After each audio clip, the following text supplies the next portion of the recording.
जुलाई इस साल तबाही मचा दूंगा। ऐसी पढ़ाई करूंगा कि घर वाले प्राउड फील करके बोलेंगे मेरा बेटा 90 प्लस लेके आया है। सितंबर अभी तो केवल 2 महीने निकले हैं, एग्जाम आने में 6 महीने बाकी है। 10-10 घंटे वाला ऐसा टाइम टेबल बनाऊंगा कि 80% स्कोर करने से कोई नहीं रोक पाएगा। दिसंबर यार पढ़ने का मन तो बहुत है, लेकिन सर्दी में बिस्तर से निकलने की हिम्मत नहीं है। धूप में बैठकर पढ़ती हूँ तो गर्मी लगती है और रूम में बैठकर पढ़ती हूँ तो सर्दी लगती है। जनवरी आज नए साल का पहला दिन है और आज मैं प्रॉमिस करता हूँ कि अब से मैं एक भी सेकंड वेस्ट नहीं करूंगा। ये जो 2 महीने बचे हैं, दिन में 15-15 घंटे पढ़ूंगा और बचा हुआ सिलेबस पूरा करूंगा। 70% तो कहीं नहीं जा रहा। फरवरी यार तैयारी तो नहीं कर पाया, लेकिन इंपॉर्टेंट क्वेश्चंस वो तो घोल के पी जाऊंगा। कम से कम फर्स्ट डिवीजन तो स्कोर कर ही सकता हूँ एग्जाम के एक हफ्ते पहले। क्या यार ये पढ़ाई पढ़ाई पढ़ाई, किसने बनाई ये पढ़ाई? क्या मिल जाएगा पढ़ के? जिसको देखो बोल रहा है पढ़ाई करो, अब क्या जान दे दूं? एग्जाम के 2 दिन पहले बड़ी टेंशन हो रही है, ना सिलेबस पूरा हो पाया और ना ही इंपॉर्टेंट क्वेश्चन याद हो रहे हैं। कम से कम पॉइंट तो याद कर लेता हूँ, एग्जाम में कुछ बना के ही लिख दूंगा। एग्जाम में यार ये क्वेश्चन तो देखा हुआ है, क्यों याद नहीं आ रहा है? ये वाला तो टीचर ने टिक भी करवाया था, फिर भी याद नहीं किया। और इस बगल वाले को देखो कैसे सप्लीमेंट्री कॉपी भरे जा रहा है, दोस्त भी नकल नहीं करवा रहे। पहले तो बड़ा बोलते थे कि हेल्प कर लूंगा एग्जाम में एक दूसरे की। एग्जाम फिनिश करने के बाद यार 60 तो बन रहे हैं, वैसे बाकी देखो कॉपी चेक करने वाला कैसे मार्किंग कर। रिजल्ट के दिन अब मैं नहीं बताऊंगी रिजल्ट के दिन इस बंदे का क्या हाल हुआ होगा। कुछ भी हो सकता है, कुछ भी हो सकता है। पूरे साल बिस्तर में घुसकर वेब सीरीज देखने में निकाल दिया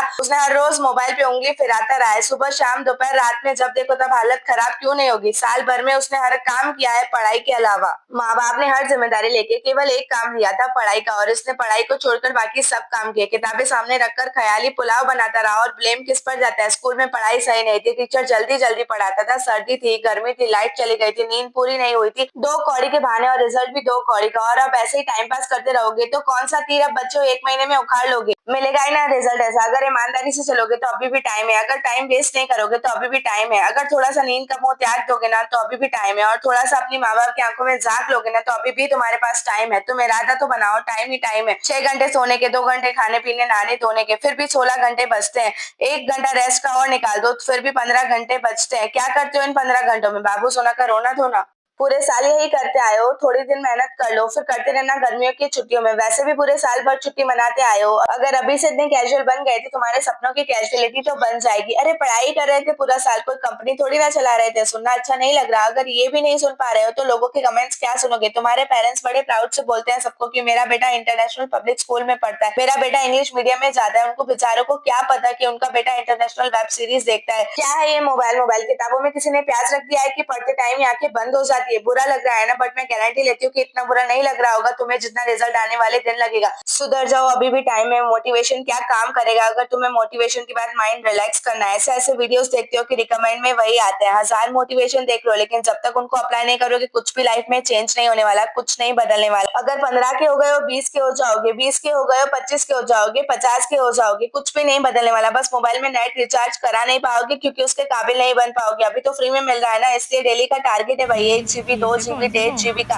और तुम्हारा टारगेट ये है कि उसको खत्म करके सोना है, चाहे कुछ भी डाउनलोड करना पड़े, कुछ भी। मैं क्यों बोलती हूँ कि मोबाइल तुम्हारा दुश्मन है? क्योंकि 100 में से 20 लोग ही इसको सही ढंग से इस्तेमाल कर रहे हैं, बाकी 80% बर्बाद हो रहे हैं। तो बंदा बर्बाद हो रहा है जो सपने देखता है लैम्बोर्गिनी खरीदने का, लेकिन हमेशा फोन में वीडियोस देखता रहता है। तो कभी नहीं आने वाली लैम्बोर्गिनी। एलन मस्क का नाम सुना है किसी ने? उनको नहीं बताया कि रॉकेट कैसे बनाया जाता है, उन्होंने पढ़ पढ़ के सीखा है। चाहे तो वो भी खेल सकते हैं ठुल्लू games, but it's useless. Don't waste your time. समय को मजबूर मत करो बुरा बनने पे। समय है अभी, संभल जाओ। सबसे अच्छी दोस्त होगी किताबें, भले ही ब्लैक एंड व्हाइट है, पर तुम्हारी जिंदगी रंगीन करके छोड़ेगी। एक बार दिल लगा कर तो देखो। और जो ये बोलते हैं ना कि कुछ बड़ा करने के लिए पढ़ाई करना जरूर नहीं होता, तो सुन लो, बिना पढ़े कोई भी बड़ा नहीं बनता। उसको पढ़ना पड़ता है, सीखना पड़ता है, भले ही उसका टॉपिक अलग हो, फील्ड अलग हो। जब बुखार आता है तो रोते हुए किसके पास जाते हो? डॉक्टर के पास ना। और अगर दवाई देने वाला डॉक्टर ठीक से पढ़ा ना हो, और अगर वो आपको बुखार के बदले दस्त की गोली दे दे तो क्या हालत होगी आपकी? अगर एरोप्लेन बनाने वाला थोड़ी सी भी गलत कैलकुलेशन कर लेता तो क्या होता? छोटी चीजें मैटर करती है यार, और ये जो पढ़ाई का टाइम है वो तो बहुत मैटर करता है। पेरेंट्स बेवकूफ है क्या यार जो तुम्हें पढ़ने के लिए बोलते हैं, सीखने के लिए बोलते हैं, काबिल बनने के लिए बोलते हैं? क्योंकि भाई उन्होंने तुमसे ज्यादा जिंदगी देखी है, तुमसे ज्यादा स्ट्रगल किया है उन्होंने, और वो तुम्हें इन सबसे बचाना चाहते हैं जो उन्होंने फेस किया है। और तुम हो कि सोचते हो कि क्या पढ़ाई पढ़ाई पढ़ाई लगा रखी है सबने, अभी भी टाइम है। क्योंकि तुम्हें भी नहीं पता कि तुम इस बचे हुए टाइम में कितनी मेहनत कर सकते हो, क्योंकि तुमने कभी मेहनत की ही नहीं है। इस बार करके देखो यकीन नहीं होगा खुद पे कि तुम इतने कम टाइम में इतना अच्छा स्कोर कर सकते हो।